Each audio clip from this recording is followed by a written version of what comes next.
have this stuff that comes up in our lives though, if we're honest. Like, we just have different things that trigger us, issues, problems, pain points. Maybe it's because of the environment, maybe it's because of just life in general, but we all have stuff. And it's funny to laugh about the airplane stuff sometimes. But truthfully, most of us have problems that are in our way, the seen things in our lives that are probably creating barriers to the unseen things that God has for us. Things like uncertainty about the future, fear, anxiety, doubt, trauma. You can fill the room because all of us are carrying unclaimed baggage called problems. We're all carrying some things in our life that have become barriers, not only to the ones around us, but sometimes to the God who loves us. Like, it's a barrier in our mind, not to him. He has the ability to intervene at any moment in time, but because of our own problems or baggage, we begin to go, oh, God must not have a good plan for my life. God must not have this for me. God must not can love me. Why? Because of what I see. Did you know this about the impalas? Not the impalas, but the impalas. Did you know this about the impalas? It said that they can jump 10 feet high and cover 30 feet in distance. That's just amazing, right?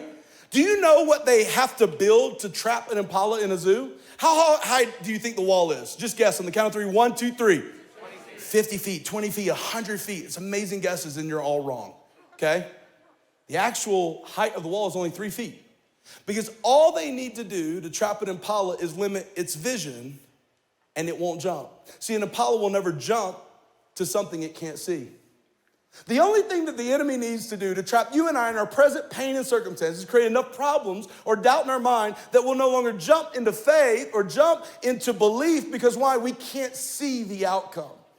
Come this weekend to help ignite something in your life and something in your soul that says there's more than meets the eye. I love what Pastor Jordan preached on last weekend about flipping our perspective and changing our perspective. And I've come to tag on to that and say, now that you have a new vision for your life, it's time to get new victory for your life. Listen, I may get it wrong sometimes, but I've just decided if I'm gonna get it wrong, I'm gonna get it wrong trying to get it right. You're like, what? I'm gonna get it wrong trying to get it right. Instead of just looking at what's happening in your life right now, I want to get a picture of what God wants to do in your life later. I'm going to keep calling that thing out until what I believe God has called you as aligns with what you really are.